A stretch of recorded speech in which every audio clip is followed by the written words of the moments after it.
My wife ain't gonna like this, but the season's upside down. The season's upside down. Hi ho, the dairy-o. The season's upside down. I got nothing. Been in my head since Sunday. Let's go. I can't do it. We'll do it live. Do it live. I'll write it and we'll do it live. Mister, will you please wake up? Wake up. Wake up. Wake up. Wake up.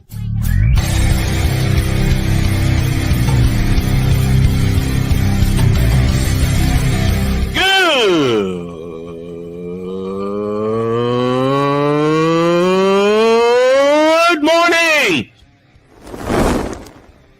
Snowman here to all you Brock Purdy and San Francisco 49er haters. Shut up!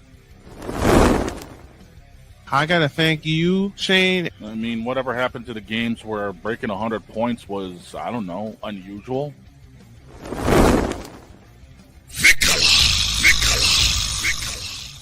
There was one word to sum up the All-Star weekend. Trays.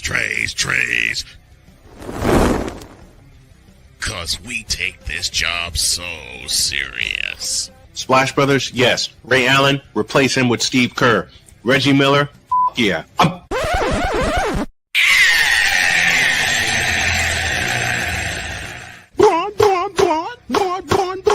What in the all types of blue hell? I have no idea. I'm not here right now. Oh, yeah! Let's go! All right.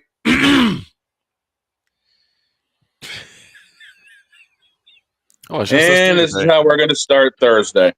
It is. Good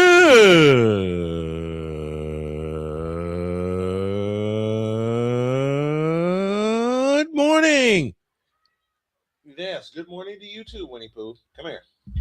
Welcome to the tripped up Thursday edition of Snowman in the Morning.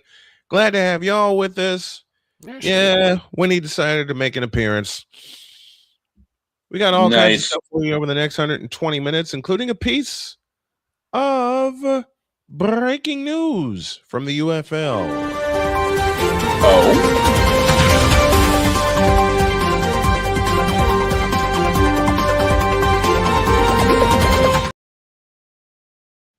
Birmingham has a new coach. The Stallions have hired former Alabama quarterback, and this name should sound familiar to a lot of folks, A.J. McCarron.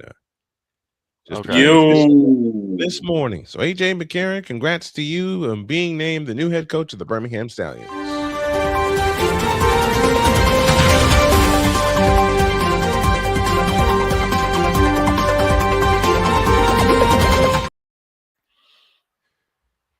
How are you guys doing this morning? Tired, but good. About the same on that one. Yeah. Oh, we got some more news. Ted Ginn Jr., former Ohio State wide receiver, named the Columbus Aviators head coach. Oh. So we got coaches all over the place. Good morning, Deets. How are you, sir? What's going on, guys? Now, I have a request. You have a request? I'm going to do a Snowman's take on one Shedeur Sanders. Oh, no. It's directed more. I can't believe I'm going to use this term.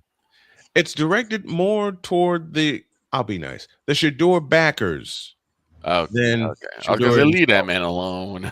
No, I was about to say you can really calling them what they are. You can call them what they are. They're Shedeur sexuals. He's had a rough week. Come on. No, we've spent 3 days on Shedeur Sanders. Right, exactly. Enough. That's 3 days too many. Okay, you're right. That's 4 days. 20 minutes. Okay, let's go with college football. But I'll do that as a solo video later. Okay. All right. Alabama, Oklahoma play tomorrow night. Alabama opened as a favorite, but not anymore. Alabama got smoked. No, Oklahoma's now the favorite. They play tomorrow night. They play tomorrow night. Oh, okay. So Oklahoma's now taking over the spot of the favorite. 1.5 favorite. Yes, they have. And it's in Norman. And to follow Dietz's rule for betting 101, if it's less than 3, Dietz. Tells you everything you need to know. Bet the away team. Yep. Yeah. Vegas is expecting a lot of people to bet Alabama just because of the name alone. Yeah. Just because of the name alone. Alabama, a 3-loss team. You know the story. This quarterback escapes me. Is it Ty Simpson, Dietz? Yes. Alabama's quarterback. Ty Simpson for Alabama and John Mateer for Oklahoma. Are any of these two guys up for the draft, or are they going? I think Ty Simpson is. Okay, so this might end up being. I think Ty Simpson is. This might end up being a statement game for Ty Simpson then. Oh, we got a Roll Tide fan in the chat. Yep, he's expressing his love for Alabama. Okay. Hey, Habibi, did I say that right? If I didn't, let me know. Who is your favorite Alabama player of all time? Oof, I don't like anything. Ty Simpson's eligible, but I mean, do you think he's gonna? You think he'll come out? I don't think. I don't think he would unless he has like some kind. Unless he has like a ridiculous playoff, and if he leads into the national championship, then he's not going to have a choice but to come out. Not even that. If they win the championship and he throws for like 400 yards a game, if he comes out, he's probably a third round pick. Mm-hmm. Habibi says Eddie Lacy is his favorite. If he wins the national championship, comes back and plays next year, he's probably a first round, if not the first overall pick. Yeah. Okay. So it's a matter of does he want to get to the NFL, be a third round pick, and be that, or does he want to progress and be a first round pick, because he's got those options. What do you think, Deez? Does he stay or does he go? At this point, I don't think he go. I think he comes back. Yeah, I think so too. I think he's got enough people around. It all depends on who's around him and what the people around him are telling him. Because if the people around him are gaslighting him and saying, "Hey, we heard it earlier in the week. Oh, this is a quarterback heavy draft." No, it's not. Mm-hmm. It's not. There's a lot of quarterbacks. There's a lot of names, but not really any quality. But there's not good one. There's nobody good. There's nobody that you're going to turn to and say that's our guy for the next 10 years. Right. Hey, let's give this guy. We could give this guy a shot. Right. True. Well, Dog, what do you think about Ty Simpson, quarterback for Alabama? Does he stay put or does he enter the draft? Unless he wins, unless they end up winning out, no, I think he's got to stay in one more year and try to actually get that, because we've seen what happens with national champions. They end up going really high in the draft, compared to everybody else who might have had a better season, but look at what's happened to people like Shedeur. Look at what's happened to people like, anyone else who's come out who hasn't won a championship. Right. They get busted in the draft. There's a quarterback who played at Georgia, and I cannot recall his name. He won 2 consecutive titles, and he played at Georgia. He played for Georgia, and he got drafted by the Rams. He's got one of those strange, and I can't recall his name. Give me a minute, I'll find it.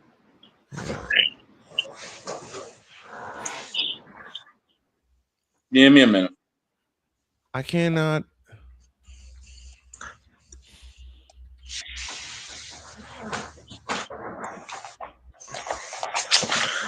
It's the guy who Carson Beck took over for. Yeah. Yeah, Stetson Bennett. Stetson Bennett. Yes, that's his name. But again, Stetson Bennett was a totally different story to a lot of these other guys. Stetson Bennett was a walk-on. Yeah. He wasn't even recruited out of high school. So he walked on and walked up to 2 national championships. He was the guy who threw to Brock Bowers. And I apologize for blanking, folks. Busy morning. We're here with you on this Thursday. Rams and Seahawks tonight for, and I hate saying it, in essence, the NFC West title. For the NFC.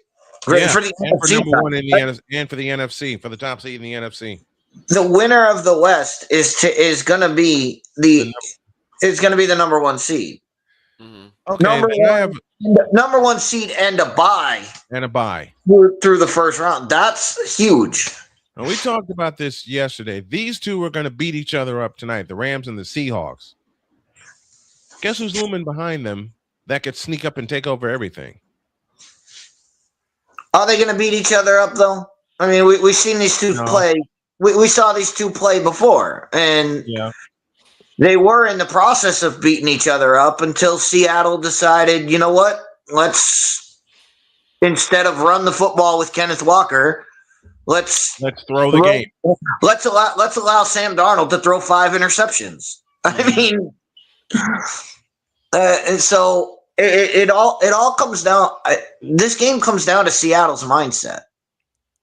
Are they going to run the ball? And they're at home. Are they going to run the ball like they did against Indy in the second half, or are they going to turn into what we saw in Los Angeles earlier in the season? Are they going to run the ball, or are they going to try to keep pace? You know, are they going to try to keep pace with the Rams? Winnie, what are you doing? And keeping, that's not their style. Their style is not to keep pace all over the place. No, their style is run the football, muddy the water, and keep the game close till the end. Yeah, that's how they've done it all year long. Is be close. All of a sudden, the game's over and Seattle's won. Right. That was last Sunday. Winnie, what are you doing? How does my daughter put it? She's making biscuits on my stomach. She's I think this is my mascot for today. Right. All right, let's go. But we do have a college football topic, and since it is Thursday and it is a college football day, and we have not gotten Victor's musing, which he teased on Monday, and we haven't gotten to it yet.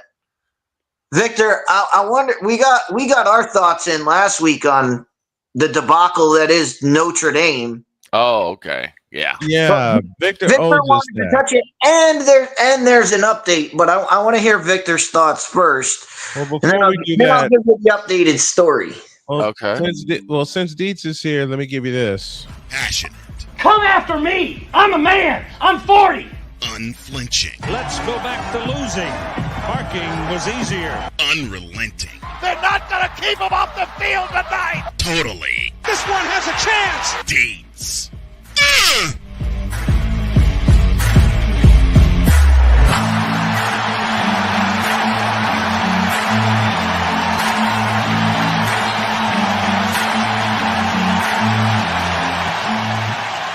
That's not just a murmur, that's a full-blown fibrillation.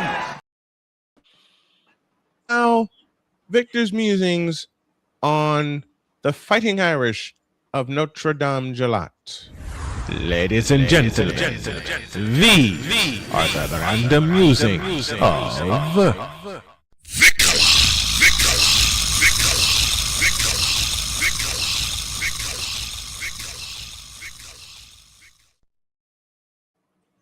with Luna in tow. Have at it, Victor. So when I first heard about the situation, I kind of thought, that's kind of odd. I thought it was like a Notre Dame and not USC. University of spoiled children. You have an opportunity to play in a bowl game. Now, no, you're not going to be in the playoff picture, but it's for good reason. You took an L against Miami, I believe. Yep. You took that L. You have no one to blame for that but yourselves. But now you're telling me that the Fighting Irish, keyword, Fighting Irish, refuses to fight in a bowl game? You're going to sit there and pout and sit there and say, we're not going to the bowl game because we're not going to be in the playoffs. That tells you everything you need to know about this organization, about this school in terms of having, again, what do we talk about with the NBA players? Having zero nuts. Zero nuts. Apparently, neither does Notre Dame.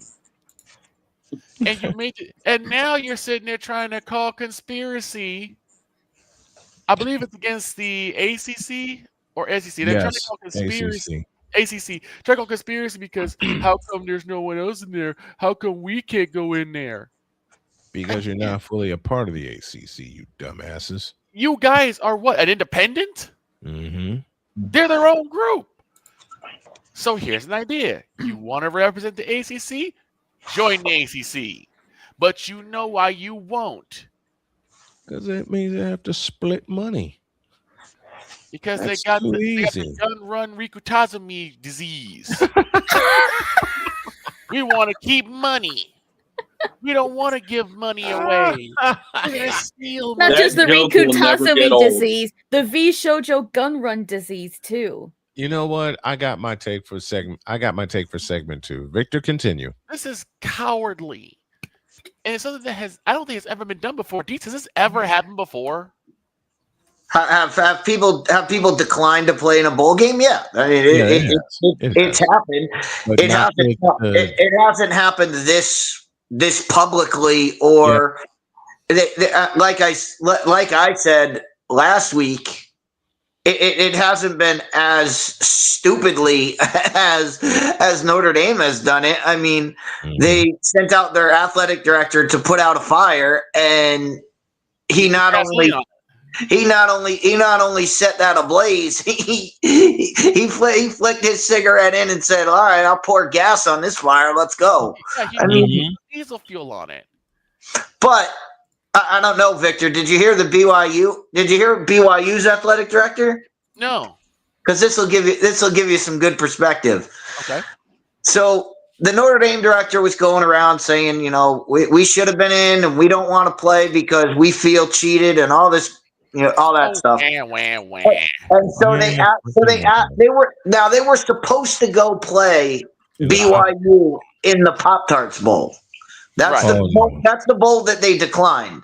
Right. Now, they asked the BYU athletic director, "Do you know, what do you feel about Notre Dame declining to play against you?" And he said, "Well, I think it's a good idea by them because you don't want to end your season with a butt whooping."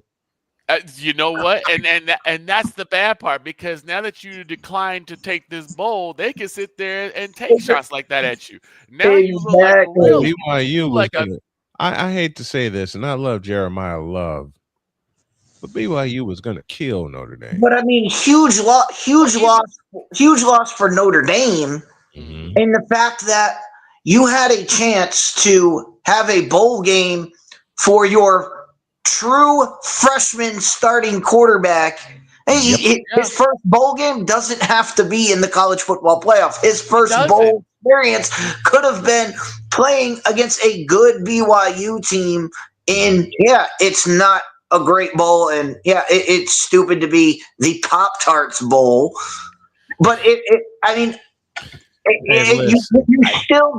you still give CJ Carr a chance to go out, play, and get his feet wet, and you know what? Right. We've seen it too many times. The way to do this is not, hey, we're not going to play. The way to do this is Georgia rolling up into the Orange Bowl, pissed off they didn't get in, and dropping 70 to the team they played. That's what I was going to get to. That's what I'm going to get to. Any bowl game, you're going to be in front. You're going to be on TV. Because let's be honest, bowl games are all on TV. You can have the Gargura Bowl.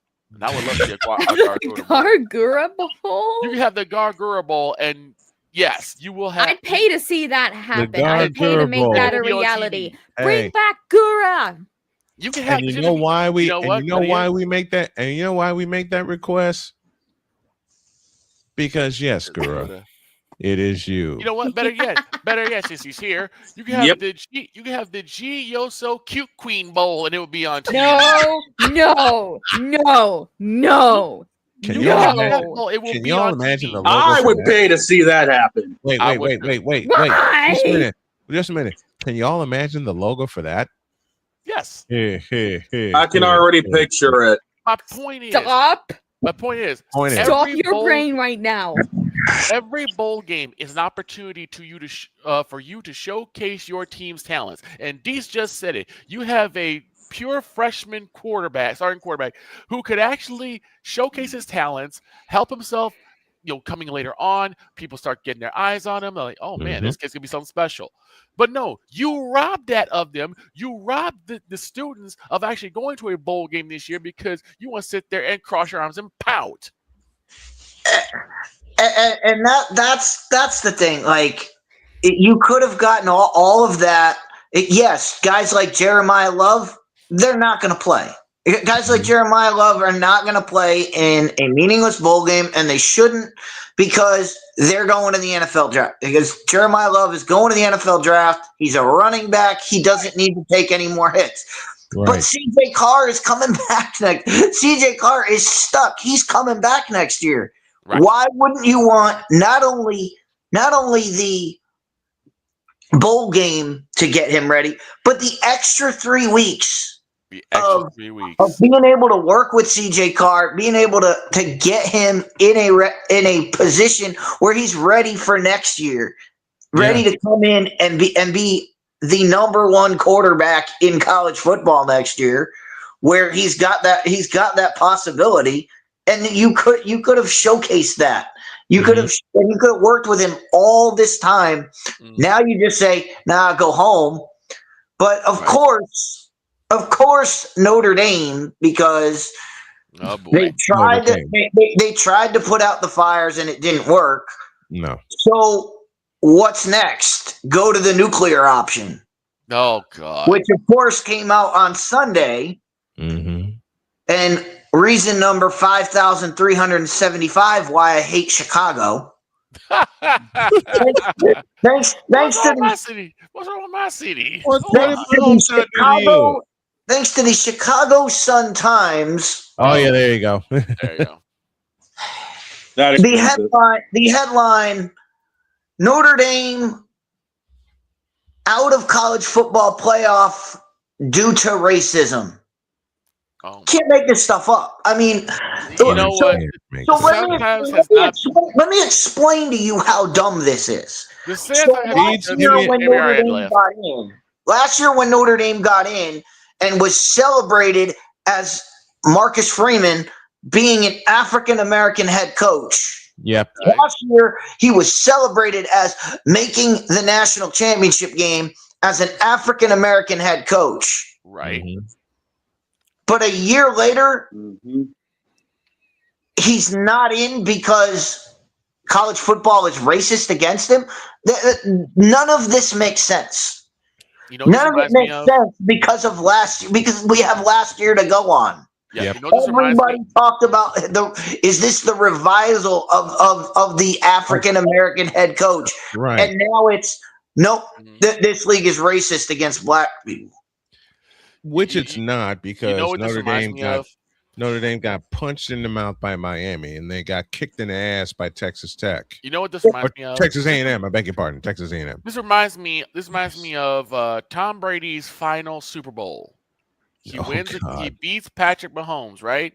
Mm-hmm. And then you had morons sitting there calling it racist because Patrick Mahomes is a black quarterback. Mm-hmm. He had to beat Patrick Mahomes to get to the Super Bowl. Exactly. And the racist comments that came from that, or the supposed racist comments that came from that made me just to invoke.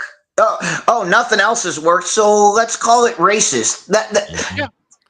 I want to tell you this right now, Chicago Sun-Times. You did more harm to that fact than pointing it out. Yep. Pointing it out made you look like an idiot. Yeah. And pointing it out makes everybody go, next time when there is actual racism going on, everybody's going to go, you're the boy who cried wolf because you've done this too many times. Right. And Damien, I like that, but I'm going to change it. Notre Dame shouldn't be known as the Fighting Irish. It should be known as the Crying Karens. This is all you guys are known for now. You're going to sit there and squeal like a pig under a gate because you didn't get because you didn't get picked for bowl selection. You were not good enough this year to be a bowl. You were basically the runner-up last year. Mm-hmm. And what happened? What happened this year? With a chance to win that game, mind you. Yes, you've laid egg after egg after egg. You laid a baker's dozen of eggs. They laid 2 big ass eggs at Miami, and I'll repeat this, at home against Texas A&M. And remember, and look, Jesus always said, in college football, it's not your record. It's who did you beat, who you beat, and who when did you get beat by. And who'd you beat, when'd you beat him, and who'd you get beat by. It's that simple. That's why you're not in bowl contention. But to walk away, to sit there and say, we're not going to play because we're mad we didn't get selected. This is like the kid that gets picked last at kickball, so they're gonna referee. Right. But it's an even game. So you got 8 players, it's 4 on each team, but the kid that's mad that he got picked last, like, well, I'll just referee. You can't because we need you. It has to be even. No, it's good. I'll just referee. I'll just referee. I've actually seen that happen. It's like you can't because you are the even player. So the fact that you're gonna sit there and cross your arms, cry, squeal, and pout over the fact you didn't get put over a game that is, again, your destiny, your hands, your fault, and you're telling me that now you're gonna say ACC screwed you? Did the ACC tell you to go lay an egg against Miami? And I mean, this is like those. Did the SEC tell you to lay an egg at home against Texas A&M? Right. I mean, this is like those idiots on Marvel Rivals who only main one frigging character and then cry foul when their team loses because they can't run that character. Hey. No need to pass me out. I'm not calling you. I'm calling out the idiots that do it. You are aware I used to one-trick Luna, right? And then you went to other characters, right? Not until season 2, but eventually, yes. Well, then that's why it's not directed at you. It's directed at the idiots that do it. I had a few last night. I'll get into that later. Trust me, I don't say banning one character throughout an entire game, no matter what season it is. These what you're saying? I mean, the validity of did the ACC screw over Notre Dame? That's reference to the fact that they nonstop on loop played the Miami versus Notre Dame game on the ACC network. On the ACC network. Just back to back to back. Just as a reminder 24 hours to the committee. As a reminder. That's just rubbing margarita salt in the wound. Yeah. But it's not 24 hours. But that's the job. 24 hours of Notre Dame versus Miami. That's the job. That's the job of the ACC. Yes. The job of the ACC is to get their team in and put their best foot forward. They're trying to be represented in the playoffs. That's the whole idea. They want to get in so that their conference gets a piece of that. Please keep your comments clean in the chat, or I will ban you. Period.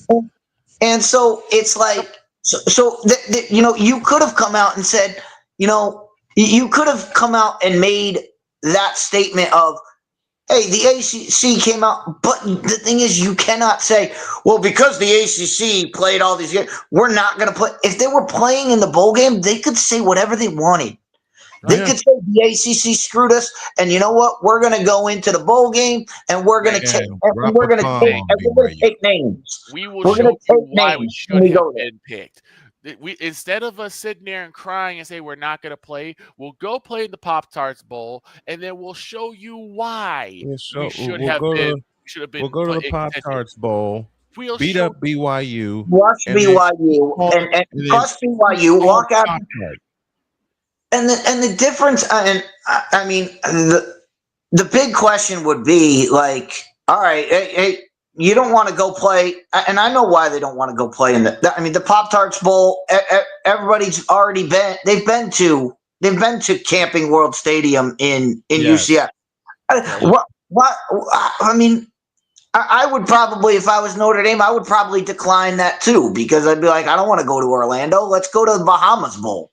Right. Like, I agree with that. Let's go to the Myrtle Beach Bowl. Let's go to the Hawaii Bowl. Like, right. I want to go. Right. Somewhere exotic. I want to go somewhere and have a vacation. Play somewhere exotic where you can have a vacation. And oh, by the way, there's a football game at the end of the week. Yeah, like that. But I mean, you go back to the bowl, like what these bowls mean and all of that. Just go back and watch the 30 for 30 on the Hurricanes. Yeah, and, all of them are great. All of the 30 for 30s on the Hurricanes are great. But they had the one where they got sent to where they were supposed to be in the national championship game, or go to the Orange Bowl and play for it. And they get sent to the Cotton Bowl, right? And you have I forget his name because he's a nobody receiver, but he's like, we got off the plane. That he goes, that game was over when we got off the plane. We got off the plane and we didn't want to be there. We wanted to go home, and that was the Cotton Bowl where Mike Francesa said it was the most disgraceful thing ever because they put up 90 on Texas. Right. Where they were scoring every play and dancing in the end zone because they didn't care.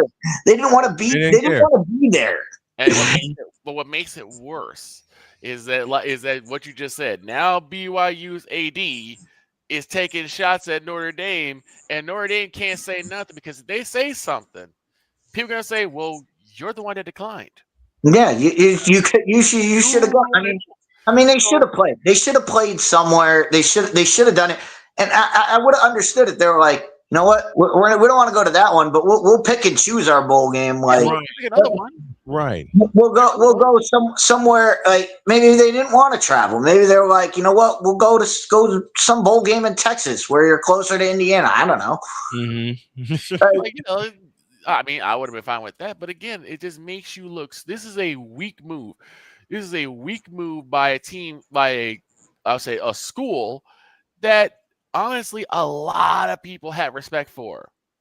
Of course. Yes. And like I said, they threw it all away when they tried to explain away, well, we thought we were ranked high. Well, you're dumb enough to believe all the crap that was being talked about beforehand because it's like Playmaker said, the rankings had Notre Dame above Miami all year long, right? Or not all year, but after the SMU game, ESPN on their college rankings show had Notre Dame above Miami each and every week up until the last week, which tells you three things. One, it tells you those weren't the real rankings. Two, one moment. Yeah, I want to address someone in the chat. Yeah. What are you calling a man? Yeah. What are you calling a man hiding behind an anime girl? D-Mac, too cool. You know what? Whoa. I'll settle this. D-Mac, goodbye. Is Burnt Peanut in the chat? Is Burnt Peanut in the chat? I don't know. What is happening here? Anyway, but the first thing is they believe that. The second thing is so it proves that you're dumb that you're either dumb or manipulated, because anybody could have seen, anybody who paid attention all year knew you weren't going to be ahead of Miami because you lost head-to-head. You lost head-to-head. You were never going to be ahead of them unless something major happened to Miami. Yeah. And when that didn't happen, Miami gets to sneak by you.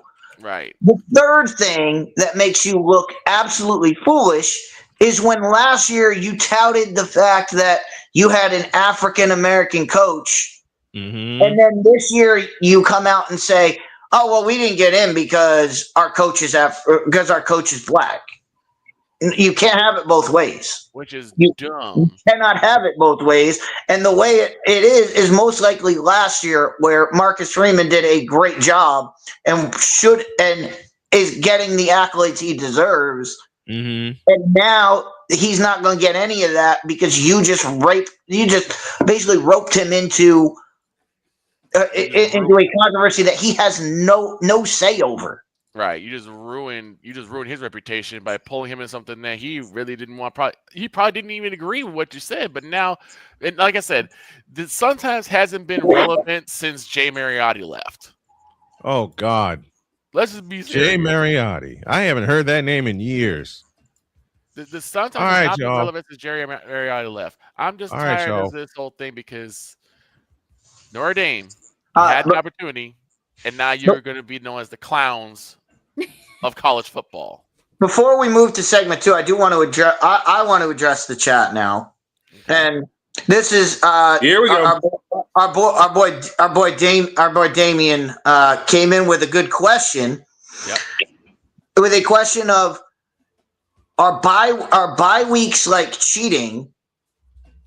Something to that effect. And the reason they have bye weeks, and both in college and the pros, the reason the pros have that bye week is so important to NFL teams because they get that break and they get that chance to breathe.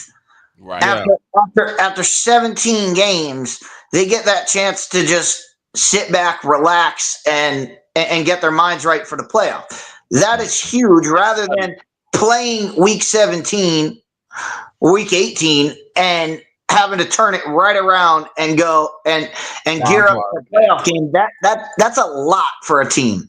Yeah. So, but what the bye week does, and the reason why they keep it at one, having a bye, is because you want something for the Denver Broncos to fight for. You want something for the Los Angeles Rams and you want something that they can keep going when they've already clinched a playoff spot. When a team has already clinched their playoff spot and maybe wrapped up their division, if you don't have that bye, well, what's the incentive to keep playing the rest of the year? Right. There's no incentive to keep going other than we'll get a lesser opponent in week 1, but in week 1 of the playoff, that doesn't matter. What matters is, hey, we don't have to play at all. We get to sit back, watch everybody else beat each other up, and we get to sit at home and get maybe some of our guys who are a little bit nicked up, they get to get healthy, and everybody's got to come through us. That's the important part of having the bye in the NFL, is that it keeps week 16, 17, and 18 exciting for those top teams, because if they've wrapped everything up, you know what's going to happen. They're going to shut it. It's basically going to be a preseason game. They're going to play, 10, 12 snaps, pull their starters, and go the rest of the way. It's going to be what happened to the 49ers 2 years ago. We're up against the break, and those are the random musings, folks. Ladies and gentlemen, these are the random musings of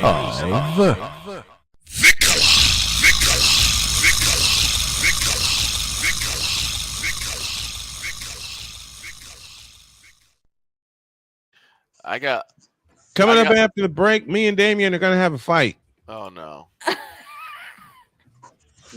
And I got something to talk about in a late night gaming session that still's got me rattled.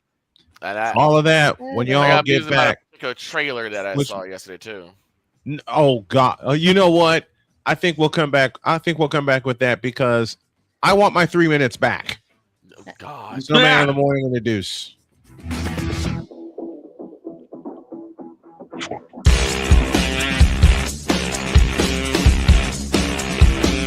This is Snowman in the morning. Are you ready to upgrade your coffee game? Prepare for an invasion of flavor with Invader Coffee. It's the caffeinated elixir that fuels champions, the blend that pushes boundaries. Whether you're battling deadlines or exploring uncharted territories, Invader Coffee has your back. Join the invasion at invadercoffee.com and taste the difference for yourself. Use the code Snowman for 15% off your first order. Invader Coffee, veteran owned.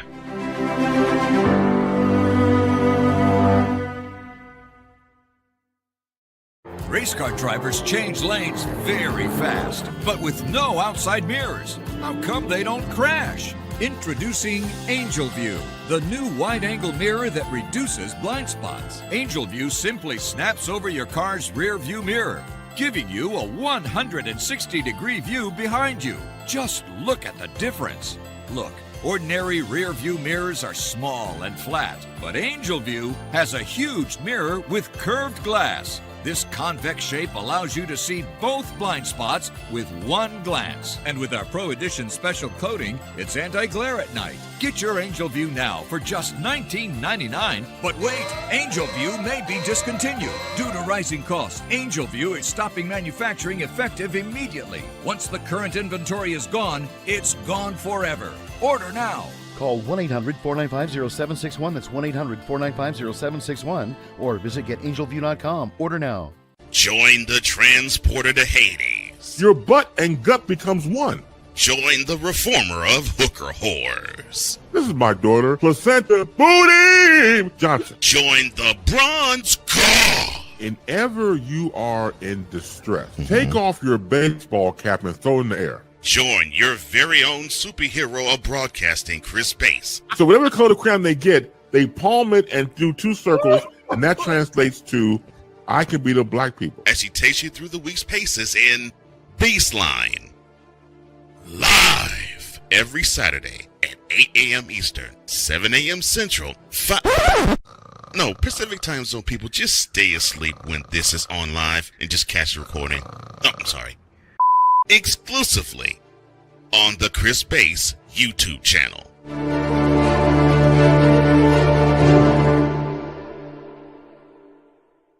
Cause we take this job so serious.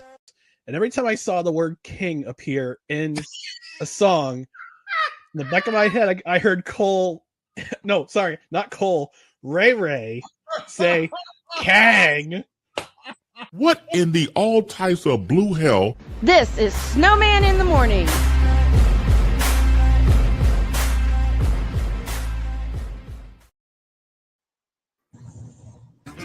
Welcome back to this Thursday edition of Snowman in the morning. You good there, Don? Oh. I got think he's nothing going to recover from that. Drinking that good old hand brown liquor. Shut up. While playing for them Lakers. Shut up. Braun. Oh Lord. Yeah, whatever. Hashtag cute people. I'm done. We out of here. I'm done. I'm gonna put some in the comments. Okay. Quick. Just kidding. The college football picture sealed anyway. We don't even need to do those. And it takes Jen to go, Braun. I mean, I can do it again if you want. No. Yeah, I just gotta. I want this My son did hashtag that. trending. No. My son did that. Oh yeah, I can do that. Hold on a That's not minute. trending. No. Stop. You can't stop it. Yes. we're not making it trend. No. Oh, yes, we are. No, we're not. Now, okay. There, now we are. I put some and to keep a promise, let's make that trending also. Climb for Chris. Yes, indeed. Yes. And we will be there on March 1st. Now, okay. Live. So, well, at least it will. Shut up, baby. I'm on Alarm Island. Oh, no. Shut up! You know. Yeah, you opened your whole mouth. What? And said that. And said that. Now, You know what? Now I gotta find it. Dang nabbit. Now, dog, what happened in this game? Now I gotta find it. What'd you say, Okay. Victor? So- what happened on the game that made him so rattled? Before I get into my tirade. Yeah. What Okay, what I'll happened? keep this short and sweet. Late night session on Rivals. I had a few friends that were jamming. You know, we three it up. Everything seemed normally fine until we had a rando who showed up, who decided to harp about the fact that one of ours is a Jeff main, and apparently the rando is a Jeff main, and completely went off the hinge. Bruh. I am talking about the fact that is this man a he's Jeff one trick? Probably. I mean, I don't know. I think he is because he listen, bro. No, I'm not talking to you. I want to talk to the rando real quick. But like, bro, listen to me. Jeff isn't even the top 3 healers right now. You wanna play a good healer? Invisible Woman is right there. Luna Snow is right there. Cloak and Dagger, right there. And you harp about Jeff? Actually, it got to the point where he said, wait a minute, it got to the point where he said, quote, I hope you get banned, you insert name that needs to be put on a list. Close quote. Banned for taking someone else's main. Bro.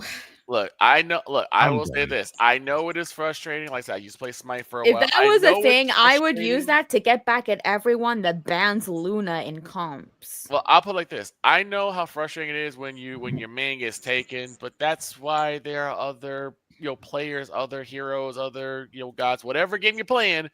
The other characters that you can have fun. It's not the end of the world. Calm down. It's not the end of the world. Apparently, to this clown, it was. All right. Idiot. But that happened. Victor, your turn. Victor, your turn. Oh, another better healer that was right there. Rocket Raccoon. Has anyone Do heard a no from damage rocket run. Go on. You know you want to. Has anyone heard from Glitch? No. Oh, we cut him off. God. We cut him off. Now, okay. Deets, I made a mistake yesterday. I heard you go off on the Supergirl trailer. And my first thought is, it's really as bad as it is. It's worse. Yeah. Much worse. This is worse. And what angered me the most wasn't even so much the trailer. The trailer was already trash, and I knew it was going to be. But the choice of music. Oh, Jesus. As I've told Snowman, my favorite music, my favorite song from any artist is Thriller by Michael Jackson. Michael Jackson. Mm-hmm. But my favorite song from a female artist specifically is Call Me by Blondie. And I was gonna this play is that what song you today, do. but You attach Blondie's Call Me to this trash heap of a dumpster fire called the. And I don't. What is this movie about? Ask the question. What's the movie about? Deez, what's that movie about? The movie is about Supergirl being a girl boss and being upset that Superman is better than her. I mean, the first thing in the trailer is Crypto peeing on a newspaper because it has Superman on it. Right. And because if you really examine that one clip, there's two things going on. She's upset that Superman is getting the publicity for saving the world, and her things, the things she's doing is pushed to the side. But if you read the article, if you zoom in on it, like everybody has, because that's what everybody does now. Yeah. Mm-hmm. So she saved a cat. That's the article. She saved a cat from a tree. Right. And she's mad that Superman is getting the lead article that he saved the world. There's a big difference between saving the world. Kind of a big difference there. But again, that opening just tells you everything you need to know about it. This movie is going to be, we're going to take a massive dump on the movie that we just put out. This isn't even like, if this were coming out and we're like, that were a picture of Cavill and they were dumping on the Snyderverse, then I could be like, okay, James Gunn, that's James Gunn taking a shot at the Snyderverse, and the Snyderverse, the fans that want the Snyderverse back, that's him taking a shot at them. No, it's his own movie that he just put out that he knows flopped at the box office, and he's telling everybody, well, that's garbage. Don't listen to that. None of this makes sense. Beats to your left, really quick. Thank you. Now, the other thing is also is like the very ending line of that whole thing was like, oh, what's the difference between you? What was something you remember about Superman? What was the difference between you and Superman? And she says, Superman sees the good in everybody. I see the truth. Melissa. Oh my God. I'm in the comments. I see this thing from Melissa. She says, quote, the guy in the top right, meaning Dietz, looks like Trevor from GTA. And why is he holding the Fortnite pickaxe? This is Melissa English 3. Oh my God! Who dropped I think Dietz has significantly more hair than Trevor. That ain't no pickaxe. That's Stormbreaker. Yep. There you I go. mean, it wasn't Fortnite for that end game mode. I found something, and somebody on this panel ain't gonna like me, but oh boy, cause we take this job so serious.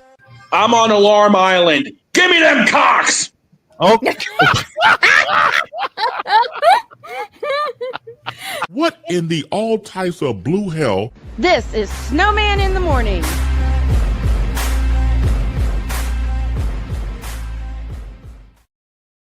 Whoa, stop. Snowman. Yes, sir. Hunter's got to go. Goodbye, Hunter. You Hunter's stupid gotta go. son of a bitch. We have jokes, we have fun and all that kind of stuff, but when you start saying racist crap like that, absolutely That is not and will never be allowed. That's not acceptable. Give me this camera. Now. We allow folks to have fun in the chat.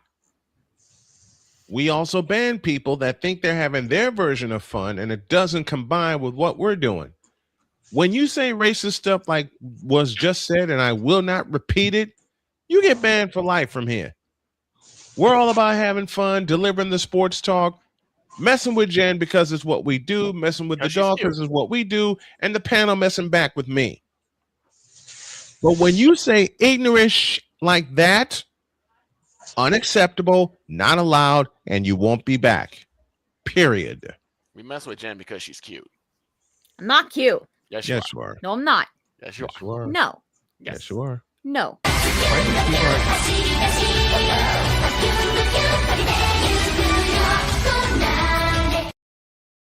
Wrong button. There you go. Yes, I did not mean to push that button, but it works. It works. I did not mean to push that button, but it works. But if you matter of fact, I'm gonna push it again.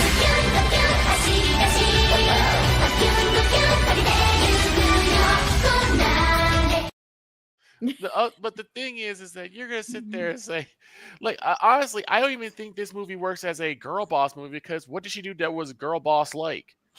You want an actual girl boss movie? She talks down to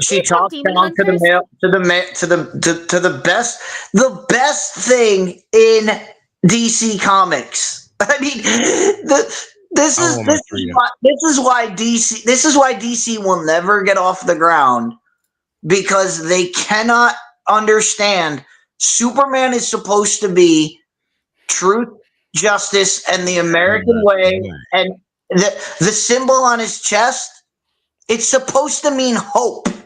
Yes. It's supposed to be hope for a better future. That's the whole point of Superman. The boy of tomorrow, Supergirl, the girl of tomorrow.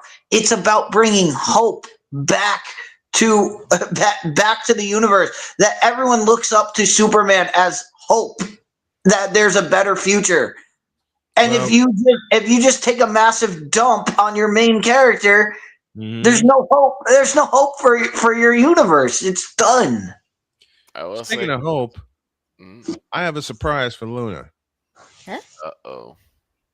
I hope this guy shows up tomorrow. Because we take this job so serious. The petition's on. Let's do it right now. From Seattle to Boston, from San Diego to Miami, and all points in between. Let's petition the NBA to get LeBron James traded. From the Lakers to the Warriors. LeBron James to the Warriors. We need to see it. What in the all types of blue hell? This is Snowman in the Morning.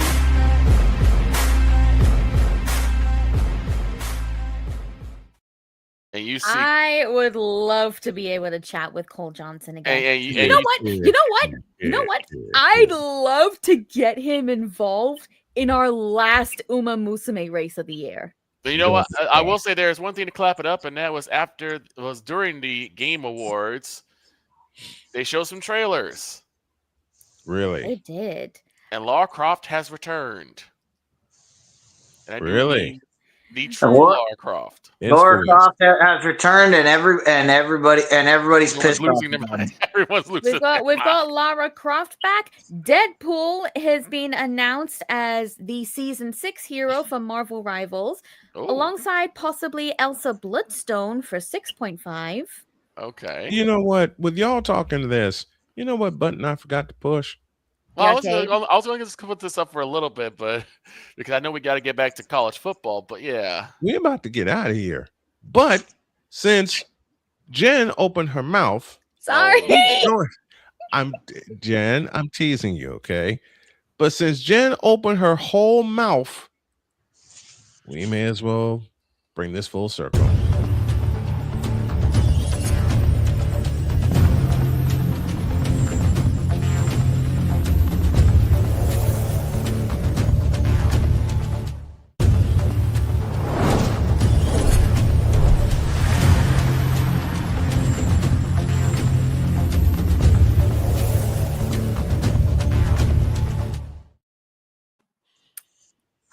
A segment which will get an extension after the new year. And Deez has a controller. If you're in the arcade, you got to break out the controller. You got to break out the controller. You got to have the controller. Controller twins. All right. Well, so I'm gonna say this. I think this is speaking of controllers. Oh boy. Here's mine. But you see who's back. But Victor, you saw the commercial. I mean, the best trailer was for a video game that came out in 1985. Mm-hmm. Oh, Mega Man is back, and it looks like Mega Man. That's the most important. That's a big thing. It looks like Mega Man. I got to say this was a funny comment that was made when Laura got introduced, because she's back to the tank top, the khaki shorts, the boots, the gymnastics. The real Lara Croft. You said that with a T, right? The gymnastics. You said boots, right? Oh, the boots. Mm-hmm. Yes. The boots. Why were people booing it? No. He's talking about replace the T with another. Replace the T with another letter, And that's why people are pissed Laura Croft is back. Yeah, because Bruh. and she's not even as well endowed as she was in the early game. But here's the thing. No, definitely not. But in a playful response, and I better do this right. Mm-hmm. Dear Chris Dietz, you for that comment. But if we're gonna be talking, there's a reason I'm teasing Dietz for his question about seeing boots, because in a radio play that I did in 2003, I made that very mistake.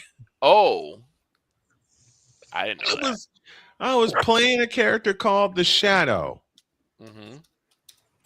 And we got to the final reading, and I'm looking at the line. You remember this, Victor? Yes. I'm looking at the line, and the line said beasts of prey. Right. Somehow, I inserted an extra letter. Yep. Changes the entire dynamic of that statement. My Lord, did it change the entire dynamic. And I felt so bad that I messed up. I started crying and walked off the stage with everybody laughing. It was Herb Kent that made me realize, do you realize how much more fun you made this with that mistake? And I sat and thought about it, and I said, you know what? You're right. I've laughed at it for the past 22 years. But that day when I did that, I felt horrible. But then I started laughing, which is why I started laughing when Dietz asked the question about boots, and I nearly choked up my water. Right. Little rat. Nice. So here's so someone sat there, got mad, and was like, well, like Laura doesn't look realistic like she used to in the 2013 games. Like, she's fighting for her life with a thick set of falsies, because according to them, she has false eyelashes. And I'm like, you do realize that later on in the exact same trailer, she's shooting at a dinosaur. Let me close the top here by question for Snowman. You said yesterday that one of the reasons Kaepernick isn't in the NFL is because he's settled with the NFL, which is fair. That's not why he's not in the NFL. But I didn't say that's why he's not in the NFL. I just brought up the fact that he settled with the NFL. Where's the crucifixion for Brian Flores? Because he settled with the NFL. That's not why Kaepernick's not in the NFL. The reason why he's not in the NFL is because no team wants him. Every team in the NFL, including the team that drafted him, which is the San Francisco 49ers, said no. No, he basically opted out. He opted out of his extension. He was going to have an extension with the Niners, which is the richest extension. He tried to play his hand at free agency because of the kneeling. Because he said, well, if I'm standing for something, then more people will side with me, and they're going to pick me up. That didn't happen because, to be honest, a lot of the fans of football, any of them either served or have served in the armed forces, or they have conservative political views. Very conservative. And they're not going to find someone who is openly kneeling during the national anthem. You know what? I'm going to make Victor laugh. I'm going to make all of you laugh. Someone asked me why I don't talk politics on my show and started to spew his conservative political views. And he said, do you understand? I said, sir, I live in Indiana. Does that tell you anything? He laughed and walked off. It has nothing. But I don't like talking politics because I don't follow politics. And I'll give you another perfect example. Snoop Dogg himself said the following: "You can either be an activist or you can be an athlete. You cannot be both." There are many have tried. Very seldom they succeed. Tried. Michael Jordan said it the best. Republicans buy shoes too. Yep. And they did. And they did. I mean, they always asked him, "Why don't you pick a side?" And he said it the best. I mean, Republicans buy my shoes too, and then the boom. Why would you cut off? Why would you cut off 50%? Why would you cut off 50% of your of your audience power? Let me help you out, Damien, because look, that's not good math. Let me explain something to you, Damien. I wanted Colin to be back in football. I wanted him to come back to the NFL. He messed up his deal in Denver. His girlfriend messed up his deal in Baltimore. He almost had a job in Miami. He almost had a job in Miami, but he decided to wear a Fidel Castro shirt in Florida. That's a fast way to get your ass kicked. While we're talking about this, while we're talking about backup quarterbacks, can I just say something to Snowman and Jody? I know you're a Colts fan. Either hide or listen up, because Colts fans, y'all need to understand what's going on. Oh boy. One thing I have a huge problem with, not that you signed Phillip Rivers. The fact that Phillip Rivers started the game last Sunday, here's the problem. What does it say about AR5? Here's the problem. What does it say about you had a guy in Riley Leonard. Thank you. You drafted. Yep. True. B, you worked with him in the preseason. You worked with him through regular season. 13 games of the regular season. And you're telling me what you just told the world is you have no Riley Leonard's been with us the whole season, and he's not ready to play. I'll take it from here. What pissed me off about the signing of Phillip Rivers, it tells, when Daniel Jones went down, my thoughts immediately went, they're gonna have Riley Leonard, a very capable quarterback, right, to play.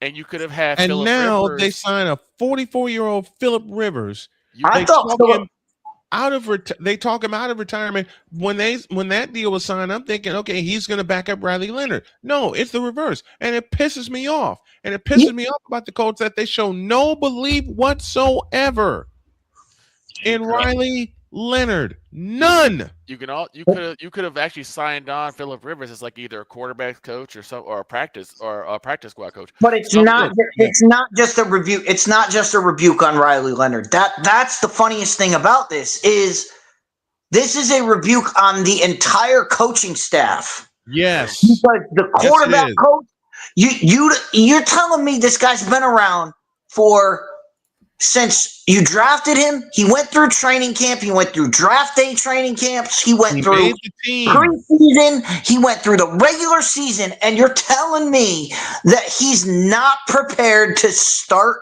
a game where I understand, hey, he's not the starting quarterback. But the starting quarterback went down. That means next guy up.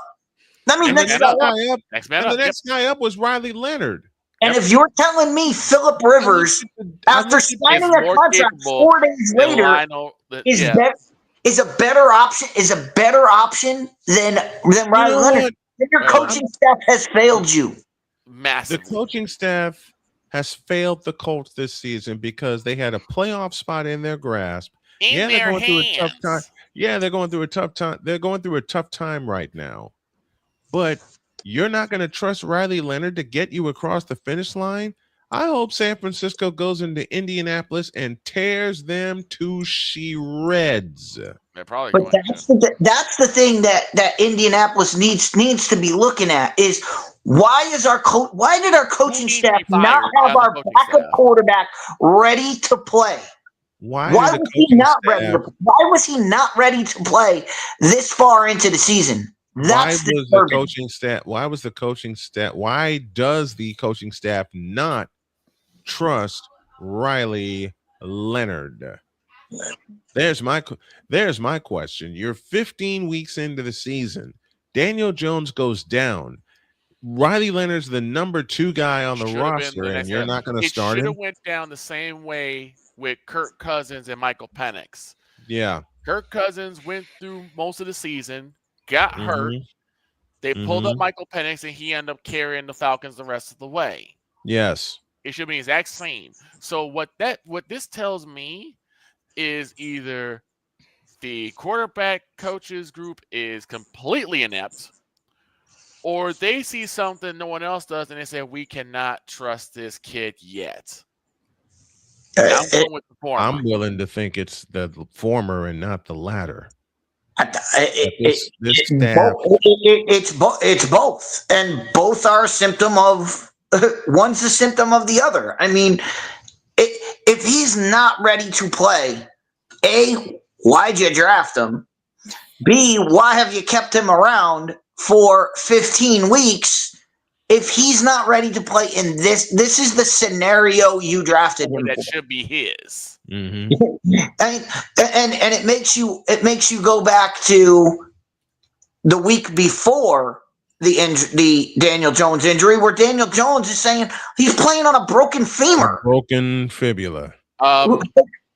Why is he playing on a broken fibula? Because they don't trust Riley Leonard to take snaps. Question for Snowman: do the Colts still have Ellinger? I'm looking that up now. I'm about to say yes. Sam Ellinger out of Texas, I think. So in any situation, this looks horrible. No, he's in Denver. Okay, so either way, and I'll get to the Snoop Dogg question in a bit. The point is that even if you want to say that he's made his own hypocritical situations, he's still not wrong. There's a very tacit line between being an athlete and an activist. Look at Muhammad Ali. It took him, I want to say, decades to get back to where he was after his stance about the draft. It took him decades to get there. It takes a while, and very few people can actually, go on the activist versus athlete role. The problem is that there's a lot of information that is not put out when it comes to police brutality situations. I'm not saying it doesn't happen. Right. I'm not saying it happens too much. But there's a lot of information that is not put out there, and we're not on it. But the thing is that that's not why Colin Kaepernick is not in NFL. He's in NFL. He's not in NFL because teams said we don't want the distraction, and his assets are not enough for us to say we'll take a chance. You just said the key word. The key difference between Muhammad Ali and Colin Kaepernick. Muhammad Ali, the team Muhammad Ali plays for is Muhammad Ali. That's also true. Colin Kaepernick is part of a team sport. Yeah. True. That means people have to root for the team, and there's 45 other. There's 70 other guys that are in that locker room that have to believe in that guy. And one guy cannot. We've seen it. One bad apple can spoil the bunch. The whole bunch. And no team is going to take that risk. Whereas Muhammad Ali, everything falls on his shoulder. Everything falls on his shoulder. He's got to handle it. He's got to handle everything himself. And he has the ability to overcome that. As in a team sport, you don't have that ability. Now, you're going to get swept up. You're going to get swept up in it just the same as anybody else. True.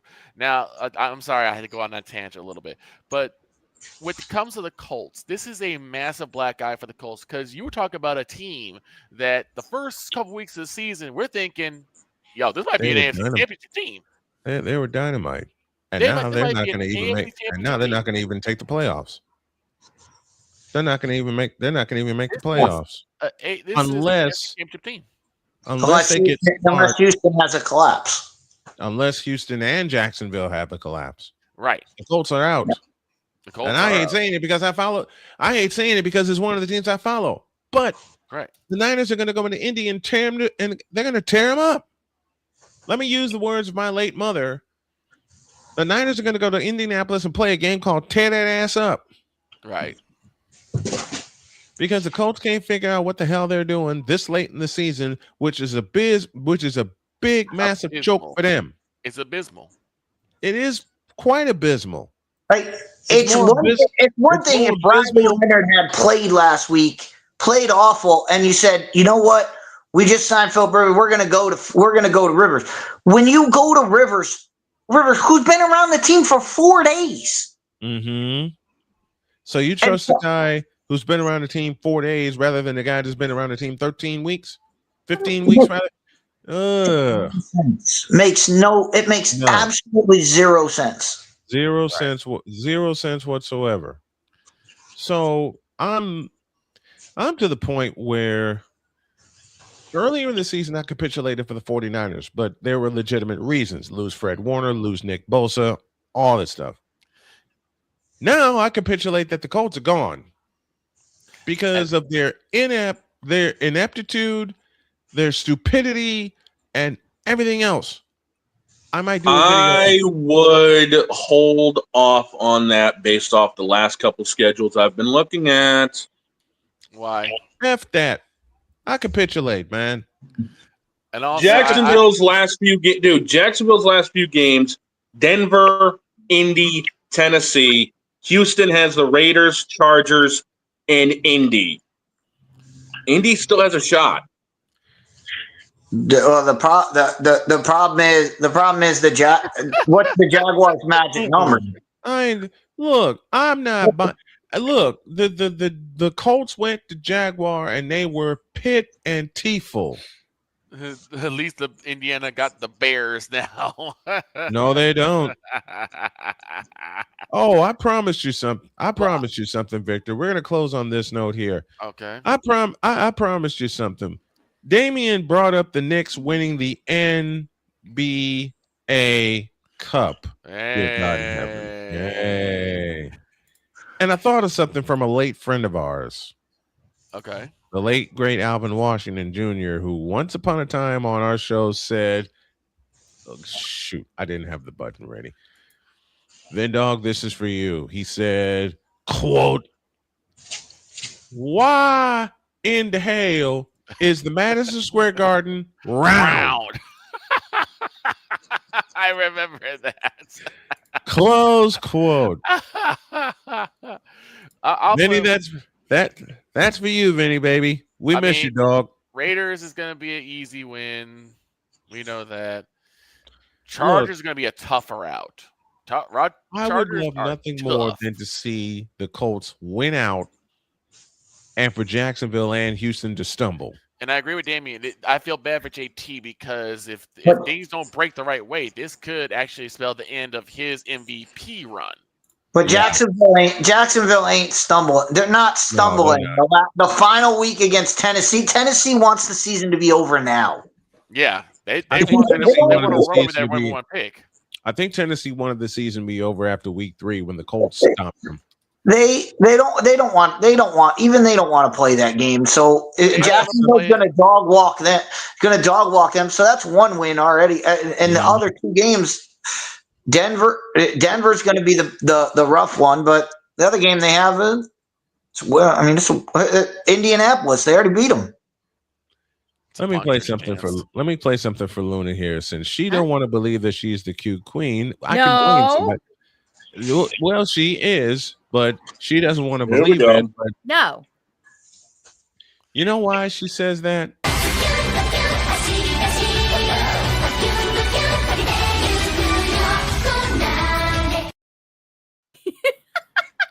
Why are we blaming Goldship? Because you do. Because Goldship, it is you. That's why. To be fair, we were watching the Uma Musume anime. Goldship gets up to the craziest and stupidest of things. Anything to get out of training.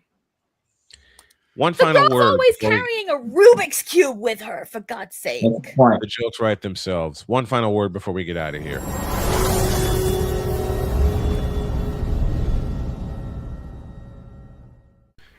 Hey, Chicago, it's time to climb. Excitement is in the air as we come together for something extraordinary. The Climb for Chris fundraising event, a celebration of strength, community, and unwavering hope. One of our own, Brother Rice class of 2009, a leader, a coach, a friend, a father, Chris Hilliard has spent his life lifting others up, guiding young athletes, inspiring students, and taking every chance to explore the world with his wife Lauren and their 1-year-old son. But in September of 2024, everything changed. Chris was diagnosed with a rare aggressive brain tumor. Since then, he's been in constant, grueling treatment, traveling out of state almost every other week, from last-minute flights to long hotel stays to meals and rental cars. The bills add up fast. Chris is now a part of an international clinical trial, a treatment path that gives real hope. But staying in the fight means staying in the program, and staying in the program means more travel, more time away, and more mounting expenses. So now it's our turn to show up for him. Join us at Climb for Chris, featuring live music from Maggie Speaks, great food, drinks, raffles, and a community ready to stand tall. Every dollar raised goes toward Chris's medical and travel costs so he can focus on healing, not bills. Every $10 makes a difference. And if you can't give today, sharing the page helps more than you know. Chris is always the one who shows up when it matters. Now we climb for him. Be a part of the miracle.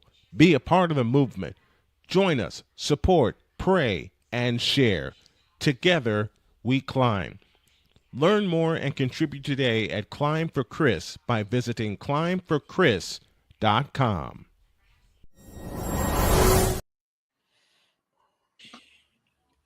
Had to put that in. Yes, sir. Chris Hilliard, we love you.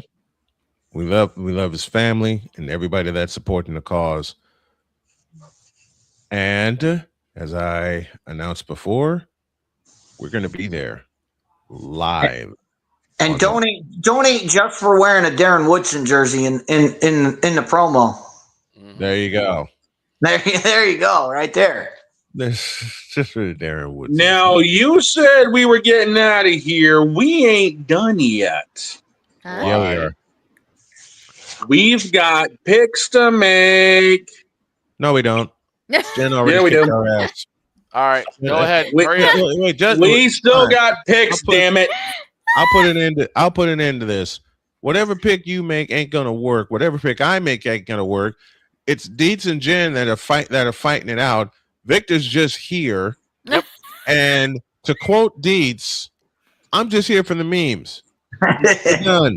Well, let's get the picks out the way. Let's go. Hurry up. No. Yes. Yes. Okay, Seahawks and Oklahoma. There you go. There's 4, dude. If we're doing the college slate, there's 4 of them. There's 4. 1. No, 4. We're not picking 30. We're not picking 19 games tomorrow. Yeah, we are. Says who? Says me. You two realize I'm Just a not minute. here Just a tomorrow minute. to Just a make minute. the Just a minute. picks. Don and I have not had a playful fight like this in years, so I'm going to do. You realize that the one next to me ain't gonna be around for tomorrow for the show. We gotta do a special for that one. Oh, shut the up with your. No, he's not wrong though. I literally. I'm gonna come up there and I'm gonna crack you upside the head, and then I'm gonna rock bottom your ass. I will DDT you into this front yard with a big ass tree in front of it. Okay. All right, let's make our picks. College football playoff begins tomorrow. Don has the lines. Let's get going. Let's go. Let's start the party off with a game that keeps flipping more than Congress. It's Oklahoma hosting Alabama. Oklahoma's favored by 1.5. The over-under is 49.5. As we mentioned, Jen did clinch, so this is just first and giggles. Boss, kick it. Boomer Sooner. They're gonna win. They'll win it at home. Deets. A home team has not lost in the first round of the college football playoff until tomorrow night. Alabama. We saw what happened. Alabama beat Georgia. Georgia came back in the SEC championship. It's hard to beat a team twice. And Alabama, Ty Simpson, if you're the guy, it's time to step up. I'm going with Bama on the road. Vic. Oh, my. Ugh. If you smell. Yes, I'm busting out the rock theme. I can't help it. All right, Victor. All right, I'll go with Sooners. Which And means, Jen, you've got something to say to somebody above you. Yeah, I'm on an island. No, you're not. not you. Oh, Deets is on an island. Right. It's Deets. What did I start? Yes.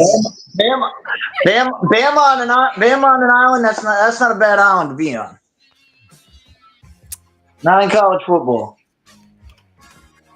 I'm already winning anyway. You realize that, Deep. So, you know what? That's all right. I'm not Notre Dame. I don't back down. I don't don't care. I don't care. Stay solo and stay second. You lost to an anime girl. How do you feel? He said, I'm not Notre Dame. I don't back down. Next on the list, leading into the Saturday slate, it's number 10 Miami facing off against number 7 Texas A&M. A&M laying 3.5 over under 48.5. Boss, you may as well make that 30. Texas A&M all the way. Deets. Yeah, this is one. The Aggies, the 12th man, they're going to come out. They're going to come out blazing. I'm going with A&M.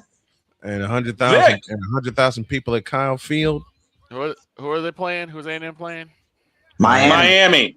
Oh, it doesn't matter then. Give me A&M. Yeah. Jen, 3 words to you. So you're going A&M as well, Don? Yep. Good. Now tweet that ish. And I am so gutted I can't be here tomorrow to say it. you No, will. Apparently Deets is on Supergirl Island, according to Danny Hernandez. That's awesome. Supergirl Island. Oh. Next on the list, it's number 11 Tulane visiting Lane Kiffinless Ole Miss, who's favored by about 3/4 of a country mile, and the over-under's at 56.5. Trinidad Chambliss goes nuts. Trinidad Chambliss gets tree fitty in the first half. Give me Ole Miss. Deets. We have not had an upset in the college football playoff Is he calling for it? without their head coach, with Trinidad Chambliss looking at transfer portals. I'm calling the upset. Tulane. He's going to call for it. Okay. Vic. Ole Miss. Jen, you got 2 words to Deets then, because I'm taking Ole Miss in this one. Oh, Deets. Especially they're mad at Lane. They're being mad at Mr. Kiffin. Deets. When are you going to learn? We're all here for the memes. Come on, let's hear it. When are you going to learn? Stay solo and again, stay second. It's just amazing. Last college game on the list. This one's even worse. It's James Madison visiting number 5 Oregon. Oregon's favored by about 1.5 miles, and the over-under's at 47.5. Who the hell cares? Remind me who James Madison is again. James Madison Dukes. They're from your favorite state. Oh. What do you mean, my favorite state? Well, that's the state you don't want to talk about. Whoa. James Madison it is a college in Harrisburg, Virginia. You do realize there's a reason I don't want to talk about that state. Exactly. That's why he said Boss, leave this off before the siblings get at each other's throats. Fantastically. All right, Yes. before the Quack, sibling quack, quack, quack. before the siblings start fighting, Even Dave's like, wow. I don't want a piece of that. Oregon. Do we? You know what? Give me the actual number on the spread. Oregon by 21. Oh my God. They'll score that in the first set. They'll score that in the first 7 minutes. Quack, quack, quacking, quack. Give me the Ducks. Yeah, going across country. The guy to watch in the game, though, Dante Moore is going to be great. but he's going to be great because he's throwing to Kenyon Sadiq.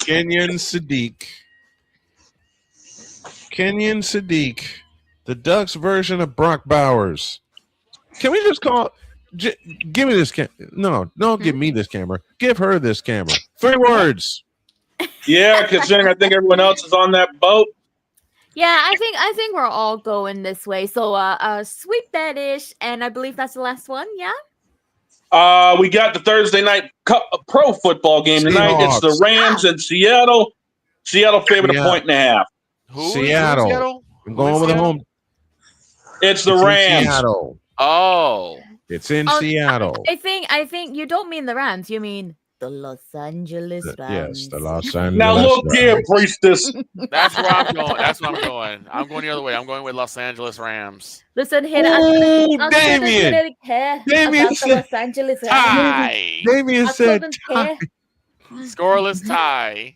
No, there ain't gonna be a scoreless tie. That's what Snowman was. Is a scoreless tie. Deej, which way are you going here? You know what, Victor? If it's a tie, it's gonna be what the Cowboys and the Packers did. 40 apiece with 800 yards of off. It's going to be 800 yards of offense in this game. But we had the most exciting tie. I'm still going with the Seahawks, and they walk off. All right. Deets? It's one thing if the Seahawks and Rams played like week 3 or week 4. It was like 2 weeks ago. Yeah. And the Rams absolutely destroyed the Seattle Seahawks. The Seahawks can't throw the ball against this Ram defense. The Rams are going to win this game. Even without Devontae Adams, they still have Puka Nacua. I'll call a score for this just to get on Dietz's nerves, and he's going to laugh at me when I say this. 33-30 Seahawks, which was the score I picked for the Rams, and then the Rams put a foot in their ass. I think the Q Queen is going to have 2 words for me. Boss, I took Seattle as well, so technically it's a split card. Split card. Fences I have open. one question. Someone asked, "What's this wacky mashup?" Are my fences allowed? Yes. 4 glass games, 5 fence, so yes, they are. Okay, fence me. Now we're getting out of here. Right. Those are the picks. Sure as hell bound to go wrong for the college football playoffs and tonight's game because who the hell cares about it? Brought to you by BetUS.com, where the game begins and want to parlay the world's richest parlay. Boss, get us out of here, please. Have a great day. God bless. Remember to make your next move your best move. And always remember, if your dreams don't scare you, they're simply not big enough. Dream big, do bigger. Follow everybody on this panel, especially the Q Queen on Twitch. She's going to do Marvel Rivals. Snowman, it didn't hit him. It didn't hit him. For once, it didn't hit him. Yes! Are bloody. It took 16 weeks. 16 weeks. 16 And weeks. his own hand is what hits him. Now we can get out. Dog has the same luck as the Carolina Panthers. Goodbye, everybody. We'll see you tomorrow. That hurt.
I'm getting a visit from Binks. It's in the special tomorrow. Yeah, Uma Friday special tomorrow. And follow that Q Queen on Twitch. We're I'm out not of here. cute. Hashtag Yes, the you Q are. Queen Bowl. Not cute. You know what? We'll get a logo made for it. I got No. it. I got it. Y'all ready? Yep. No. It's the What? Wanna Parlay Q Queen Bowl. There you go. Wanna parlay? Presented by Marvel. I am going to send a dozen couches your way. Oh, bring them on. We need them. Presented by it's the Wanna Parlay Cute Queen Bowl. Sponsored by Marvel Rivals.